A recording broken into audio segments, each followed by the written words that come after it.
Welcome to Constellations, the podcast from Kratos, where industry leaders share their thoughts and experience on the future of space business, policy, and opportunity. If you like Constellations, please support us by giving a rating and review on iTunes. And don't forget to share this podcast online to help our community grow. Welcome to Constellations, the podcast from Kratos. My name is John Gilroy, and I'll be your moderator. Today, we are at the Small Sat Show in lovely downtown Logan, Utah. Our guest is Al Tadros, Chief Technology Officer at Redwire. Al holds a master's degree in mechanical engineering and a bachelor's degree in aerospace engineering from a little school called MIT. He's authored 17 publications, has 5 patents in the field of spacecraft guidance, navigation, and control. His company, Redwire, is the new leader in mission-critical space solutions and high-reliability components for next-generation space systems and infrastructure. What are we doing here today, Al? We know what we're doing. We're here to talk about a few ambitious plans for new missions in the Cislunar orbit that cover NASA and commercial exploration utilizing sustainable operations. NASA and commercial partners such as Redwire are looking to rapidly develop critical technologies to enable human and robotic exploration on the moon. So what kind of infrastructure is required to support this exploration? Yeah, first of all, John, thank you very much for having me, and this is a very exciting topic. It's a great environment to be talking about this as well here in Logan, Utah. Cislunar space and the exploration of cislunar space has been dabbled in over the years. Of course, Apollo actually landed astronauts on the moon, but to get sustainable presence is our vision and ambition now. And to do that, it's the difference between setting up a tent on a lot and actually putting up a building with construction equipment, cranes, laying a foundation, showing that you're planning to be there. So sustainable presence on the moon literally means laying out the infrastructure for it, a power grid with solar arrays, radiation shielding, thermal protection, habitats, landing pads, all the things that you would expect from a city that's going to exist for a while. And that's what NASA is leading the way for the world to do on the moon. And we're part of that. Redwire is a critical contributor to the infrastructure of the sustainable presence on the moon. Everything from solar arrays that will provide power for the power grid, manufacturing using materials on the moon, so many things that have to be done, and we're excited to be part of it. You know, the young people in college, maybe at MIT, they use this word sustainable a lot. It's a trending word. I mean, in the last 5 years, you can go to Google Trends and see it going up. Yeah. So sustainable can be applied to fish, to food, to farming, and to our topic today, space. So in your world, what is meant by sustainable exploration, and how do you see today's lunar efforts contributing to future exploration? Yeah, that's a very good question and a very important question to discuss because, as you know, a lot of things that NASA does are the first time we go somewhere, the first time we image or collect data. Sustainable means that it actually transitions from NASA-led and NASA-only to commercial contributed, commercial included, commercial profit-making, commercial business establishment. So you can think of it as an exploration mission versus colony or settlement. And NASA really wants to spur that on, the establishment of businesses and economic returns and profitability, tourism, entertainment, all of that makes it a sustainable presence. That's part of what we envision and many people envision is a broader involvement than just NASA and just the government. You know, we're at the SAT conference here, and I saw a woman walk by with a NASA backpack. So that's accepted here. Yeah. I was in Los Angeles last week, and I was at a restaurant, and there's a 10-year-old boy with a NASA T-shirt. Yeah. I mean, it's really, really top of mind for most people now, isn't it? Yeah. I mean, the NASA brand is just phenomenal in the U.S., and it's even more phenomenal outside the U.S. You go overseas, and kids will be wearing NASA emblems. A lot of it is in, the public media, the movies and TV shows. Even Big Bang Theory, had a NASA astronaut eventually. So I think that that's all part of the story now. It's all part of inclusion of the broader community. You don't have to be a rocket scientist from MIT. You can be, someone who just has the vision and passion and wants to be part of the economy or wants to be part of the private citizens going to the moon or just seeing the imagery or getting the data. I mean, there's so many ways, everything from lawyers, economists, philosophers, the whole medical field. There's a lot of involvement now, and there's a lot of excitement about what's going on. I'm glad you used the word medical, because in the medical world there's specific types of vocabulary. Yep. There's vocabulary for auto mechanics, and of course vocabulary for whole space ecosystem here. Yeah. And so there's a word that maybe that 10-year-old boy may not understand. The word is cislunar. Right. And so what is meant by the term cislunar, and what does it all encompass? Yeah. So cislunar is a way to describe the Earth and Moon environment. So between the Earth and the Moon, a lot of things have to happen in order to get a sustainable presence on the Moon. It's the transportation, it's the depoting, it's the positioning, it's the launching and landing. So Cislunar recognizes the fact that we can't have an economy on the Moon without being able to operate between the Earth and the Moon consistently. In the same way that we have GPS satellites in high or medium Earth orbit, we need to have lunar orbiting satellites for communications and navigation. The same way that we have low Earth orbiting and geostationary orbiting communication satellites, we need to have that kind of infrastructure around the Moon and so forth. So cislunar orbit or in cislunar environment is just a way to represent that, hey, the Earth and the Moon are part of an ecosystem that we have to work in order to make it sustainable. If you watch a science fiction movie, you figure, Al gets in a rocket and goes to the Moon. Hey, easy peasy. I mean, you don't realize all the infrastructure that has to be surrounded to actually do that. That's pretty boring. That's the boring part of it. Unless I guess Apollo 13 is one of the few movies that goes into the details of how you get around and slingshotting back and how long it takes. But yeah, there is a distance between us and the Moon. It does take time. Yeah. It does take orbit mechanics, and it does take real engineering to make it happen. And then, of course, when you want to come back, there's also a lot to that to safely come back into Earth's atmosphere, land, and come out, and be able to get up and walk even out of the capsule. All that has to be thought through. And, yeah, that's an exciting part for us as engineers to make that happen. Al, thousands of people from all over the world have listened to this podcast. Go to Google and type in Constellations Podcast to get to our show notes page. Here, you can get transcripts for all 100-plus interviews. Also, you can sign up for free email notifications for future episodes. If you look in the next 10 years, my guess is there are going to be dozens and dozens of activities, shots going to the Moon. And this means increased lunar activity, I would guess. I have read that there are plans to deploy a network of satellites to monitor operations on the surface and around the Moon. So how will the data from this lunar network be accessed and shared? Will there be satellite terminals on the Moon? I mean, you don't see that in the movies. Yeah. Sometimes that's glossed over. But just like here on Earth, there will be terminals on the Moon, communications directly back to Earth, communications up to the gateway, part of the Artemis architecture, communications that can support the Artemis Orion capsules, but also communications on the lunar surface, just like we have cell towers here for all the rovers, for the crewed and uncrewed vehicles, for the habitats, for the explorers. There will be a communication system to support all of that, and that's a critical piece that has to be deployed almost before we send a whole lot of people and robots out there. In addition to the communications, yes, there are going to be satellites and infrastructure for navigation. We take GPS for granted, but GPS serves the Earth, and we need an equivalent system on the Moon. So you can expect that will be part of the orbiting and the lunar surface infrastructure in order to make it survivable and livable and sustainable. I keep going back to that 10-year-old boy in the restaurant in Los Angeles. There's a whole lot of groundwork has to be done for 20 years now. Hops on a rocket and goes to the Moon, and people have to think about this carefully, and that's what we're doing at the Small Sat Show, all these different booths. In fact, your company has a booth here talking about things like that. I think as Americans, we tend to be self-absorbed, and we think that we're the center of everything, and everything cool's happening here with NASA. But, we're not the only game in town. I don't think the United States and its partners are the only group interested in the Moon.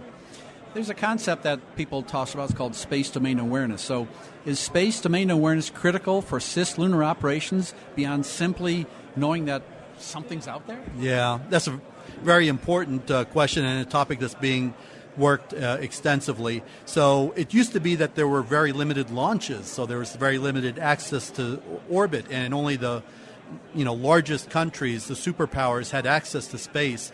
And as everyone knows now that ride shares exist and small launch vehicles, large launch vehicles, SpaceX has been launching every week, a launch every week, which is unheard of from any. It's become boring. That's right. No one watches the return to launch pads, and that's going on now. So the reality is that, yes, there is a lot in space, and there's a lot of in-space motion or space-to-space relocation of satellites.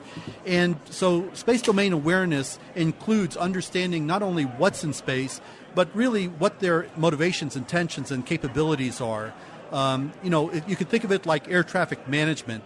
You can know that there's an airplane in the air, but knowing whether it's a 747 or a Cessna, what kind of range it has, where it can land, how fast it can go, all these things that make it a sustainable air traffic management system is part of what we need to get to and will be getting to in space. So that we and our allies and even parallel explorers that we want to support can all operate safely and reliably in the cislunar environment.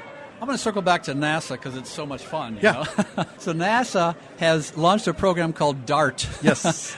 I guess it's the first of its kind of mission. Can you tell us a bit about NASA's DART program and what they're trying to accomplish with this? Yeah, so DART is looking at, it's the very first time we're actually looking at how we might protect the planet Earth from an asteroid that might be headed our way. And we've all seen the movies with asteroids. Bruce Willis, man. Yes. and one possible solution is to impact the asteroid at a far distance, and that's been covered in movies, but there is real science behind that, and DART is looking at that. So they launched a few months ago, and they're headed to this asteroid, and they're planning to impact the asteroid with the satellite and then look at the difference that impact makes in its motion. And that impact we can estimate and analyze, but doing this as a test and determining how much impact, how much effect we have on that orbit can start to teach us what we can do if a real asteroid was heading our way and we needed to move it out of the way. So an asteroid that might be only 10 meters or so large might not be a big deal, but an asteroid that's 100 meters or a kilometer in size is a big deal coming towards Earth, and we do need to think ahead how we might address that. So it's a great science mission, it's a great engineering challenge, and just in a few weeks or a couple months, we'll be seeing that impact, and then the engineer and scientists will look at the data and see the effect that it has. And it's true, it's not just 10 years from now, it's going to be next month, September That's right. 2022, That's right. so That's it's right. going to be in the newspaper. They're going to say, hey, NASA's testing this thing out because the Bruce Willis movie may come to fruition. We just don't know. That's right. So that's coming right around the corner. Redwire is really proud to be part of that. We built the rollout solar arrays that are prominent when you see the images of the solar arrays. And we also built the navigation sensors, the sun sensors and so forth, that helped it navigate its way to the asteroid. So we're really proud of that. Exciting mission and exciting engineering. And this is an exciting trade show. And if you look around the trade show, you see satellites with roll-out solar arrays on them. Right behind us, in fact, is one. And so maybe we should describe this for the listeners. What happens is, if you think of a satellite and you think of like those wings coming off to get solar power, that's what the roll-out solar array is. That's right. It helps with the power for that. That's right. Yeah, so a lot of people probably can relate to solar panels on their roof, or solar panel farms, out in a field. Or for satellites, we actually have to fold them up to get them to fit in the rocket fairing. So rolling them up on a blanket, basically, the solar cells, is the way that we very efficiently build very large solar arrays and then package them in a smaller volume. And then once we're in orbit, they roll out. So this is a great technology. It's been demonstrated now multiple times. Once we deployed them on the space station. Those are great images of the astronauts installing them on the space station and rolling them out. And that's over 50 kilowatts of power being generated on the space station with rollout solar arrays. DART is another mission. Commercial satellites are using them now. It's a really huge benefit to the space missions to be able to use large amount of power in space. Let's talk about more NASA, more missions. I went to your website, which is all chock full of stuff, and it looks like that Redwire is providing rollout solar arrays for NASA as a gateway as part of this Artemis program. Now, that's Insider Talk. Artemis is going to the moon, so it's going to the moon program. Right. And so what is this capital G gateway, and how will your technology support this gateway? Yeah, so gateway is the term that NASA uses for the way station, you could think of it as, it's a habitat that's in lunar orbit. It's called a near rectilinear halo orbit, NRHO. So if you're interested in that, definitely look it up. If you're an orbits mechanics guru, you love it. Rectilinear all day long. It's straight. Yeah. That's right. So anyway, it's near the lunar, the moon, but it isn't low lunar orbit, and it allows astronauts to go there and use it as a way station before they go down to the surface of the moon, and then to be able to come up in a vehicle, dock, and then come back to Earth. It's also used, so it requires power for that purpose. It also requires power to use electric propulsion to maintain its orbit and to provide communication relays to the lunar surface. So the Gateway is basically a way station. It's a demonstration of what we're going to do to go to Mars. When we go to Mars, we have to have way stations at the moon, in Mars orbit, and we're going to be doing the same thing, sending astronauts to the way stations and then down to the surface or to the next way station. So this is a really important element for that reason. It makes sustainable presence and extends our presence to Mars and beyond. You know, the students at Georgia Tech and other tech schools Yeah. use this word sustainable. We got to talk about it again. This Yeah. is the phrase that pays, sustainable.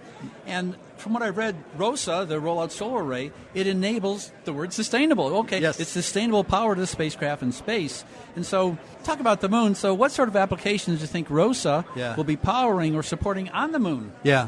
So really exciting, just the same way that we built rollout solar arrays or ROSAs for the Gateway and for Space Station and for DART, Redwire is also building the technologies to be vertically deployed off the surface of the moon. Now, the moon has a sixth of the gravity of Earth, so it isn't as strong, but to roll a solar array open on the surface of the moon does require the force or the torque in order to deploy it vertically. So we're working on that technology. We're also able to retract it so that it can be relocated, and that's part of sustainability. What you want to do is put the power where you need it, and with solar panels, you can do that. So the ROSA is deployable, retractable, relocated, and finally, we can also mitigate the dust accumulation or regolith accumulation on the solar array. So that's all technologies that are going into ROSA to make presence on the lunar surface a sustainable presence. Now, there's a good vocabulary word, regolith, R-E-G-O-L-I-T-H. Most people listening may not know what that is. Yeah. And it's not debris on them, it's just what's on the moon, right? Huh? That's right. So just like here, we have dirt or dust on the surface of the Earth. The dust on the surface of the moon we call regolith. And that has been exposed to space for billions of years, no atmosphere to speak of. So unlike Earth, it hasn't been, no water, no wind, no landslides and all the things. It's just been exposed to the impact of meteorites over and over again, space radiation, solar radiation, and solar winds for billions of years. And so it's a different material and different constituent than here on Earth, but it is extremely important for us to understand it. And the regolith on the surface can be a dust and a negatively impact, but it also is a resource that we are looking at using for in situ resource utilization, for extracting water ice, for extracting oxygen, and other things. So understanding the lunar regolith is a very important part of our sustained presence on the moon. My son has a friend who's a mechanical engineer. I was trying to put myself in the shoes of this mechanical engineer. And so you have a team of MEs, mechanical engineers. Okay, you have to design this rollout solar array so it'll work in space, then redesign it so it'll work out with this level of gravity. It's like, it's not hard enough. You have to have variables in here. And oh, by the way, you have to roll it up as well. It's an engineering challenge, some of the stuff. It's really, it's not easy stuff. That's right. I mean, the space environment is a very harsh and challenging environment to work in. There's a whole lot of things that we take for granted here on Earth. And, you might think that your rooftop is extreme environment for solar panels. Space is another layer of that. The surface of the moon is actually some of the hottest location and the coldest location in the solar system, without an atmosphere and with the surface being barren. And the lunar surface goes from an extreme hot temperature or extreme cold temperature. And that's some of the technical challenges that engineers love to work and to solve. So we are doing that, and just like we have, megawatts of power here on Earth to run buildings and cities, that's what our plan is for the lunar surface, to have a power grid that provides unlimited amount of power through solar power generation right on the surface of the moon. Well, Al, I really appreciate your helping our listeners get a better understanding of some of the challenges of exploring the moon and beyond, huh? Yes, absolutely. That's what they have to look forward to. Yeah. I'd like to thank our guest, Al Tadros, Chief Technology Officer for Redwire. Thanks for listening to Constellations, the podcast from Kratos. If you like this interview, please subscribe, tell a friend, and give us a review.